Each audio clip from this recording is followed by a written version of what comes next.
PCKD, polycystic kidney disease. Poly, which is many, cystic means cyst, that is fluid filled sac. Kidney disease is very much obvious. So PCKD is again of two different types. It can be an autosomal dominant type, and one more is AR, autosomal recessive type. Our main focus will be autosomal dominant type, and I will just quickly tell you about what actually an autosomal recessive type. Now let's first talk about the gene involved. So the gene is PKD1 and PKD2. Okay, two genes. These are your genes, two genes. They code for polycystin 1 and polycystin 2, and they are located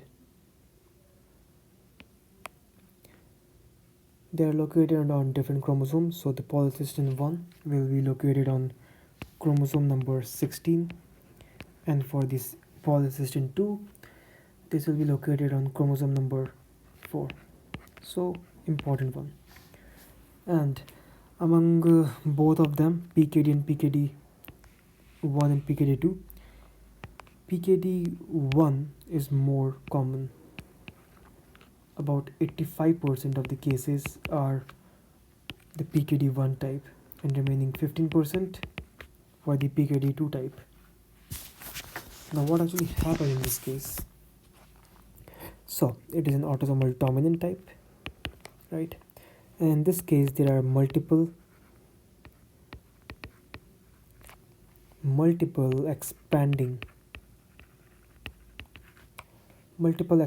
cyst formation occur in both the kidneys, so it is a bilateral presentation, and ultimately it leads to a destruction of renal parenchyma, kidney tissues, renal parenchyma, that ultimately leads to renal failure, and because of this the patient have different types of manifestations. Regarding for its occurrence, it is about 1 in 700, so all these figures are average values.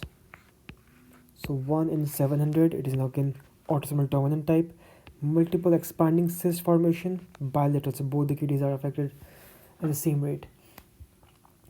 Usually the age of presentation, so age of onset for autosomal dominant is about 40 to 50 years of age. Okay, in the so 40 to 50, which is adulthood. For the AR, autosomal recessive type, it is seen much more prominent in children. PCKD primarily affects the nephrons in the kidneys. Also it has some extra renal targets. Okay, we'll discuss about all of them in detail. Now what actually happened in this case is that there are formation of cysts. Now these different types of cyst vary in size. Cyst vary in size. It can be micro or it can be in macro size. Okay, now let's talk about its pathology. What actually happened in this case?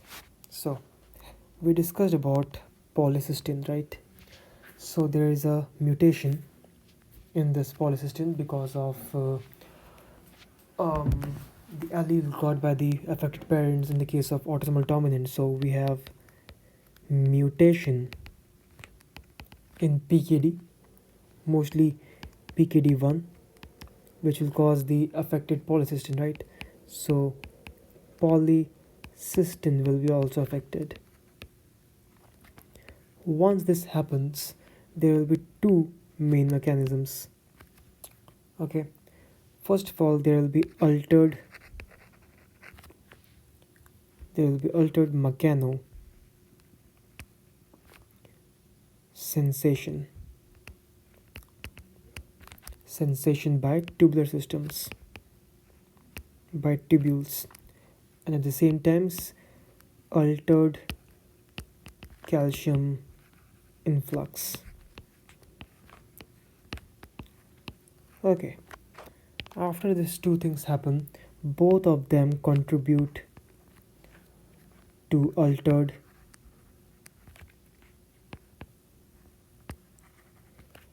tubular epithelium growth and differentiation, right? So usually if this is the tube and this is the lumen, okay, there are normally cells, right? Few of them will have cilia and so, right? This is the normal. This is normal. In the cases of pathology, that is autosomal dominant polycystic kidney disease, let's say this was normal, right? Now, because of mutation in PKD and polycystin, these epithelial cells will keep on increasing in size toward this side and toward this size. Okay.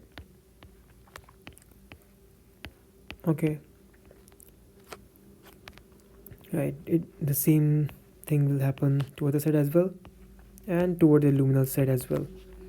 Okay, so this is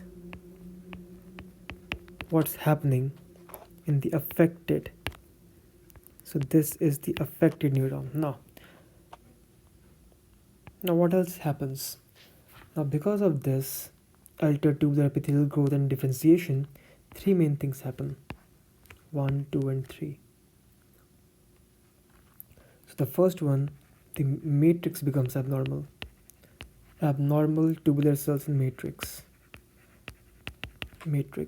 Also there is cell proliferation that we already saw, and there will be fluid secretion. Okay, now the fluid which is flowing in the lumen will keep on damaging and pushing toward all of these epithelial with the weakened matrix, and slowly these will accumulate within these particular areas, and because of this ultimately there will be sac formation. Okay, sac formation, and these sac formation can be in two different directions. So that is outside the lumen and inside the lumen. Okay, the one which is inside the lumen will affect the flow of the different filtrate moving toward the collecting duct, and one which is outside the lumen will cause the compression action. We'll talk about that later. Now we talked about abnormal cell matrix, cell proliferations and fluid secretion, and all these three things together will cause the formation of cyst. Okay, and these are your cyst. A cyst can be in two different directions, right? Extra lumen or simple the luminal cyst, luminal cyst, and extra luminal cyst, or the simple periluminal cyst. Good. Once this will happen, it will causes the compression action onto its nearby structures, and because of this it will compresses the. So let's say This is our nephron, PCT, TCT, loop of Henle, and then we have collecting duct. Let's say there is a cyst formation over here, a bigger cyst over here, and a huge cyst over here, and because of this the neighboring nephrons will get compressed, so this will put pressure, right? All these cysts will put pressure onto its nearby nephrons, and all these nephrons have vasa recta around them, okay, so that during countercurrent mechanism they can help in concentration, and all at the same time it supplies the oxygen and nourishment to the nephrons. Now because of the compression action of the cyst toward their adjacent and neighboring nephron, it will cause compression and ultimately causes the ischemia of the nephron, and because of this there will be a nephronal damage in the form of ischemia or in simply infarction, and the interstitial will be also affected, and because of all this the long-standing kidney will ultimately causes the renal failure. So this will be the ultimate thing.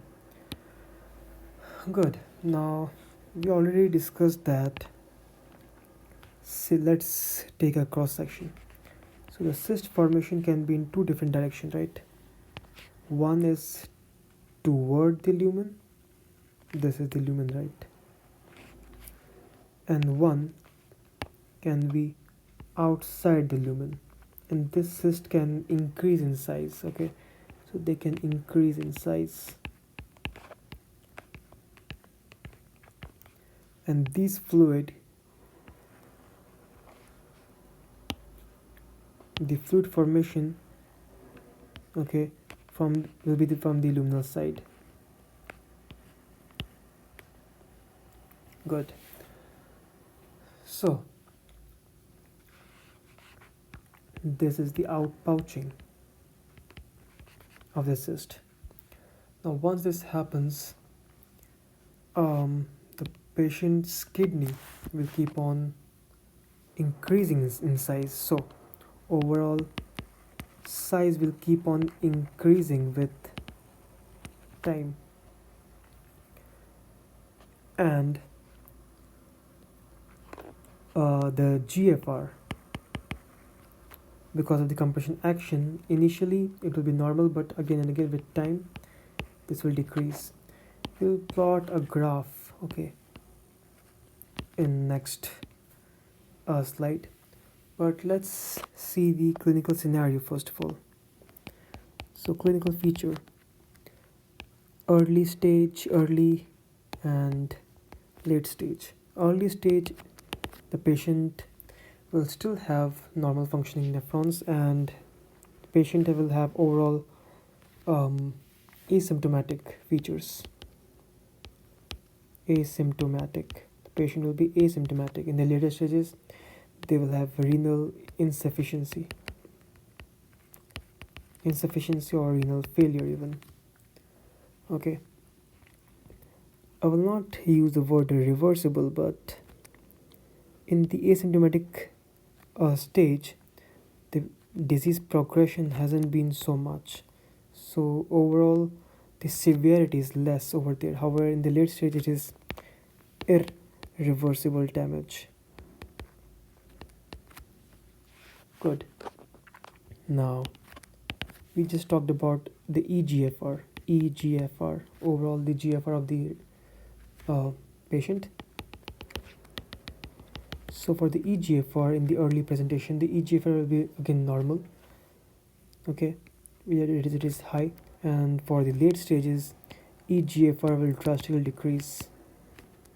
It is about less than 30. Normally GFR is how much? About 125 ml per minute. Let's say even in the early stages it is roughly around 120, okay, ml per minute. Now with the disease progression, all of these things will keep on decreasing. This is your disease progression.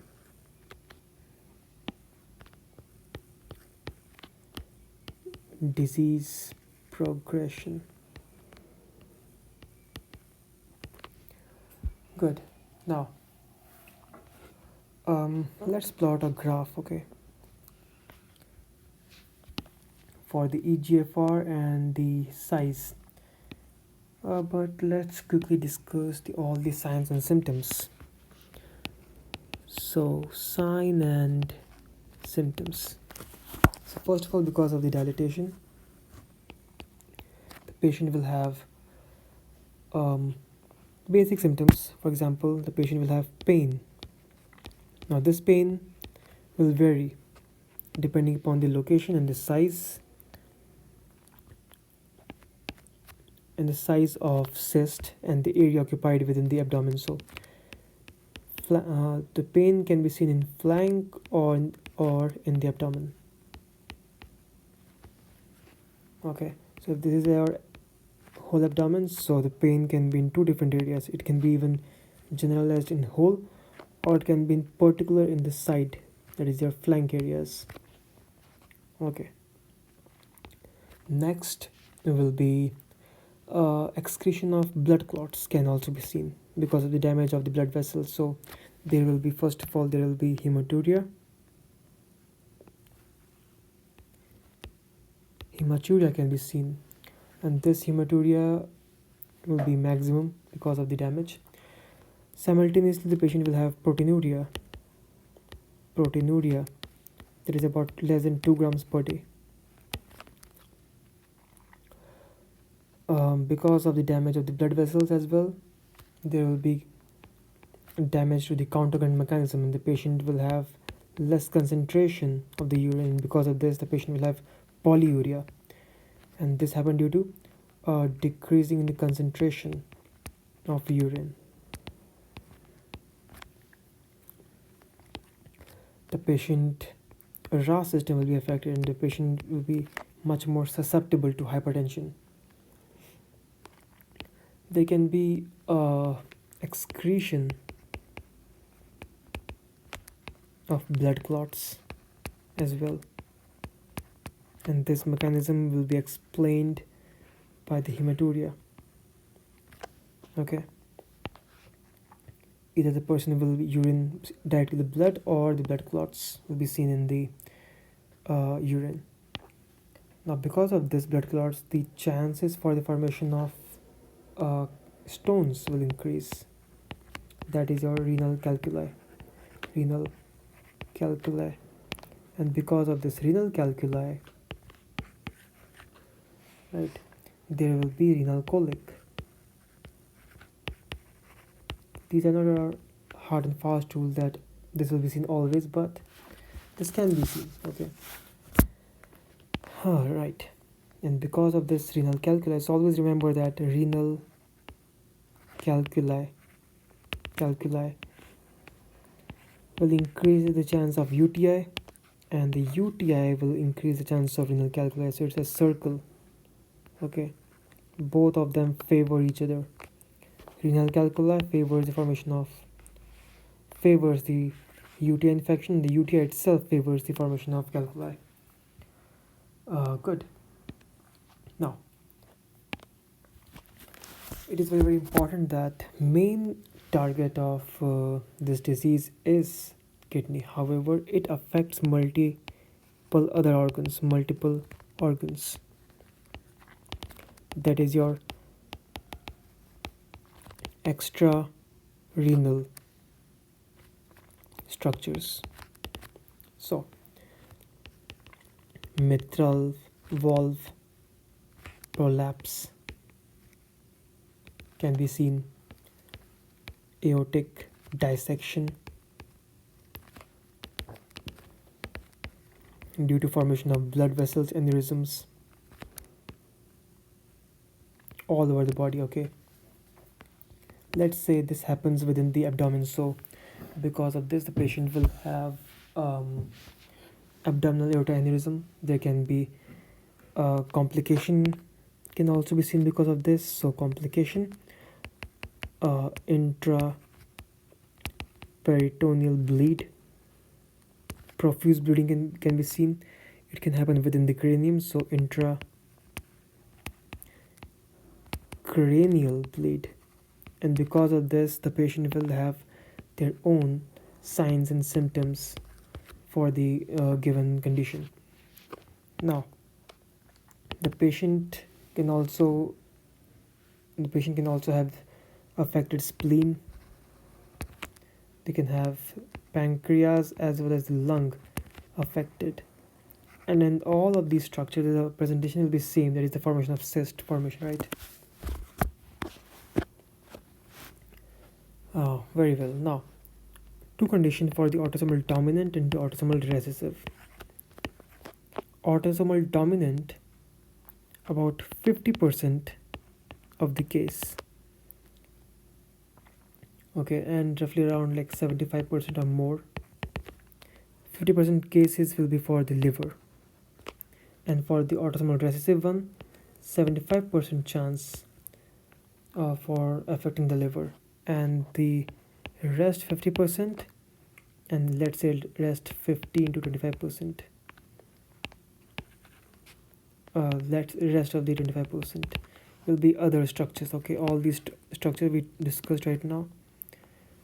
Okay, so liver and pancreas will be also affected, so we just check for the extrarenal cyst in these different structures we just discussed right now. Very well. Now let's discuss about the graph. So while making a diagnosis, it is very, very important that when the patient visited the doctor, right? So let's say this is a chart, and on the x-axis there is number of visits. Okay, this is your number of visit. So while making a diagnosis, we just take into consideration two main things, that is TKV, total kidney volume. So we just take into consideration TKV, total kidney volume, and we check for EGFR, glomerular filtration rate, 125 ml per minute. Okay, fine. Now let's say, okay, so first of all we try for the EGFR. Okay, this is your EGFR, and let's take green for this one. So first of all, EGFR, initially they all are normal. Okay, so let's say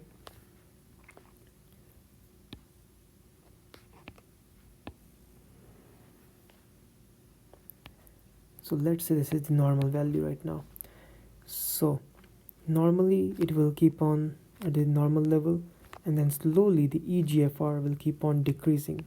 Okay, this is your EGFR. Simultaneously at the same time, yeah, the TKV will keep on increasing.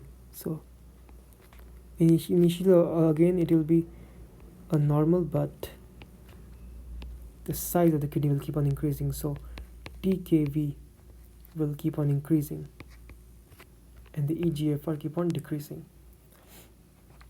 So two parameters, and at the same times the ones, let's say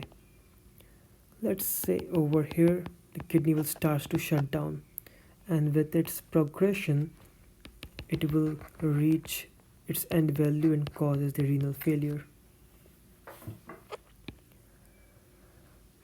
Okay, now how to diagnose?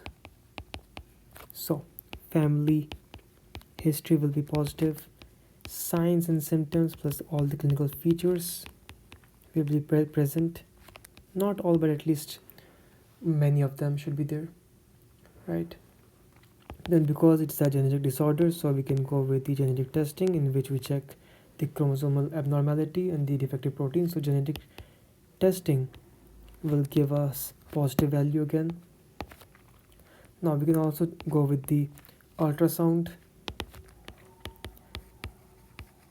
CT, MRI, and we can find different cyst formation in different areas in the kidneys and in the extrarenal structures.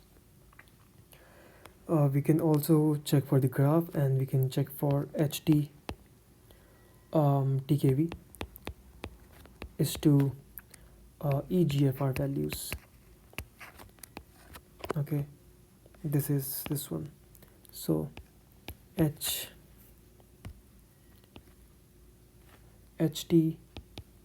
TKV is to EGFR graph.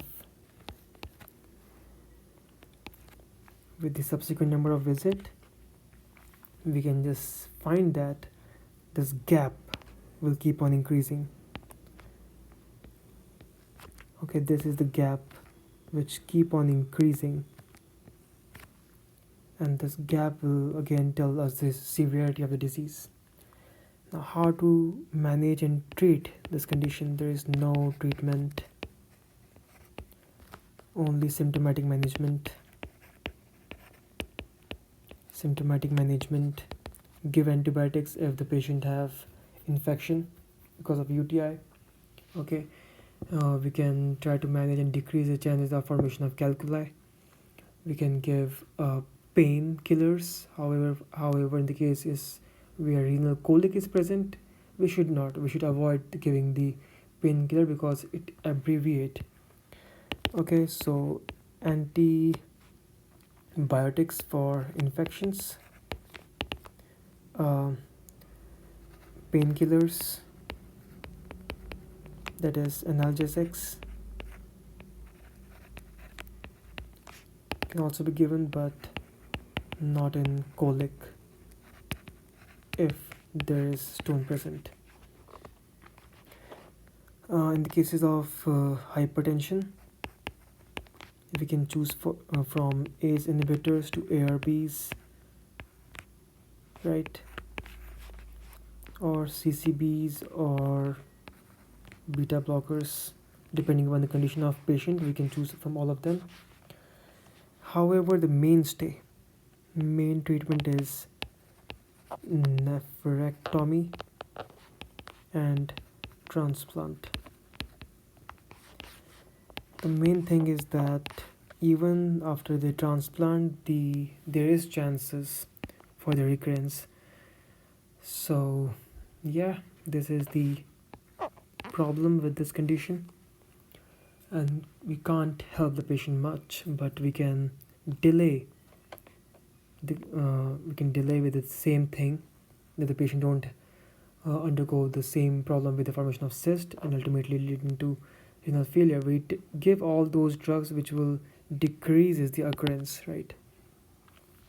And all these occurrence, right, that is the risk of formation of this cyst, it depends upon different other factors. For example, in the case of genetic itself, then environment, then the race, particularly the black community, have higher chance. Then sickle cell anemia, smoking again will worsen the condition of PCKD. Male gender, and already there is the secondary hypertension present. So we are done with all this condition. Now the last thing I wanted to tell is that how to differentiate between the autosomal dominant and the autosomal recessive condition. Okay, let's talk about them quickly. Let's say this is the kidney. Okay, let's say this is the kidney. Same for over here. So in both of this condition,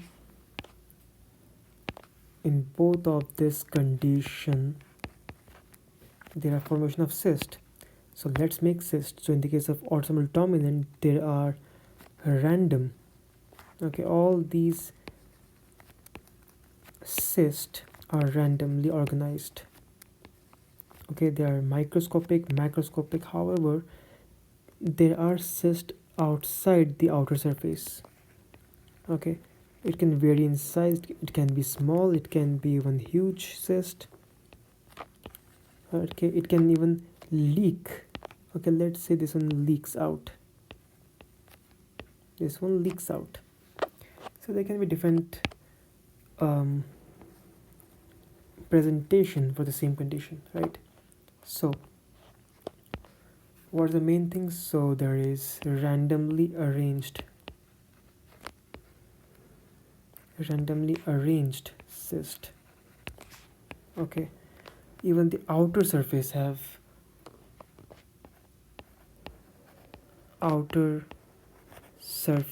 is not smooth. In this case, it is rough and irregular and rough. Now in the case of autosomal recessive, all these cysts are radially arranged. Okay,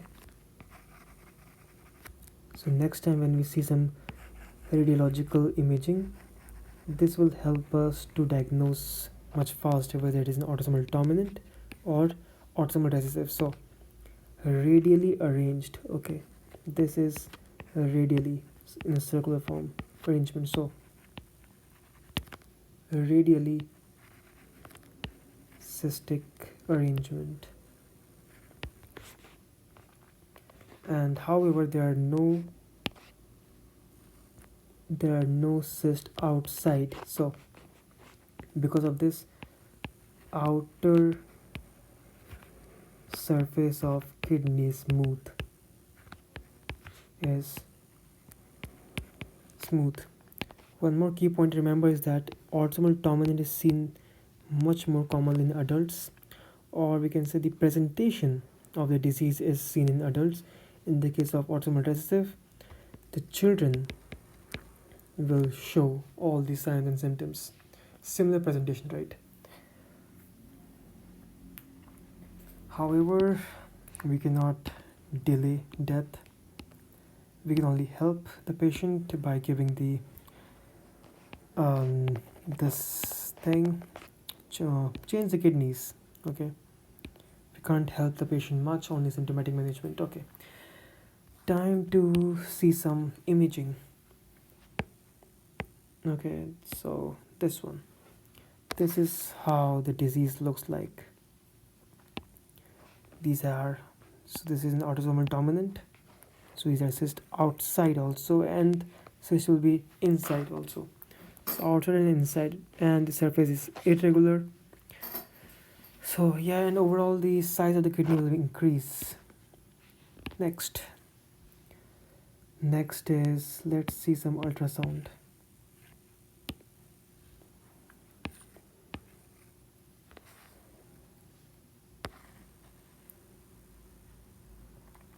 Now for the ultrasound, it is very, very important that we must check and understand that it is not PCOD.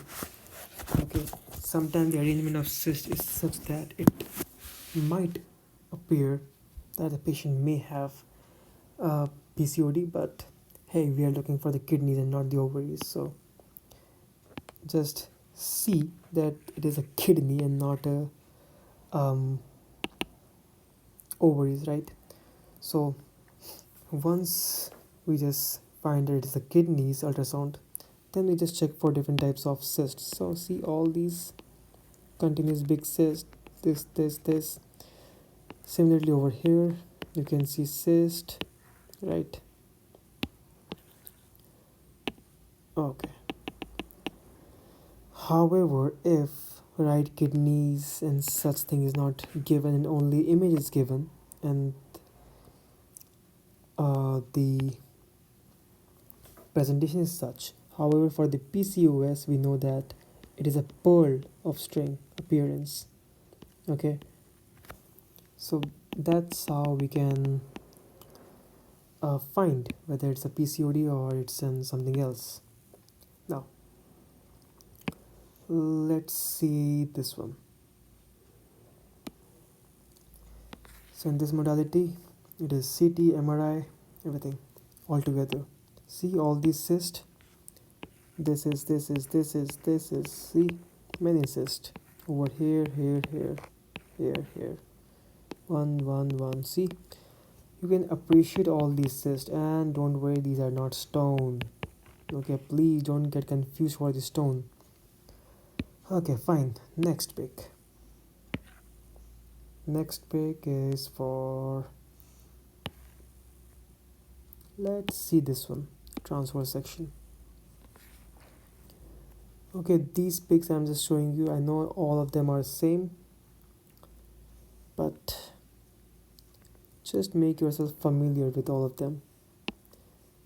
Similarly over here you can see all these round cysts. Okay, extending till over here. Good. Next is I want to show you is this one. Let's do one more simultaneously, and this one.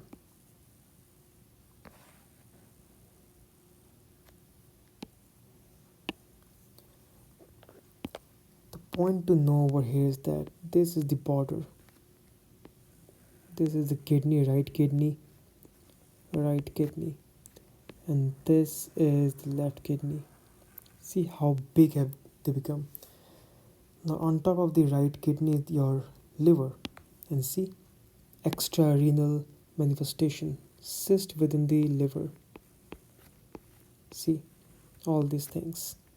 These are your renal cyst on the right side, on the left side. All these are your cyst.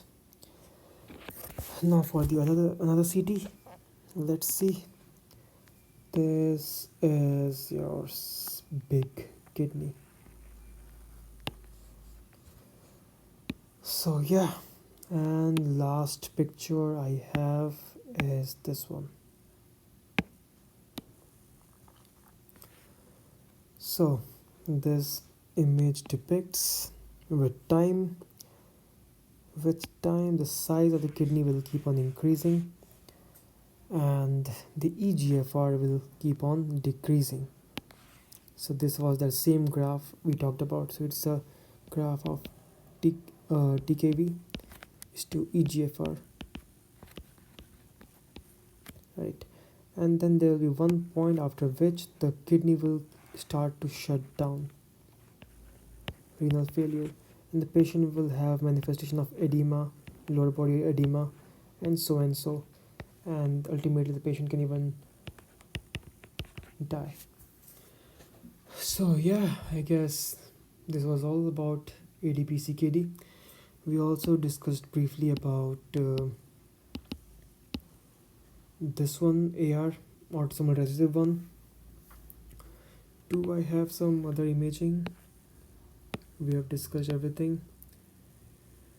Yeah, that was all then. Good. Okay guys, thank you for watching. See you in the next video.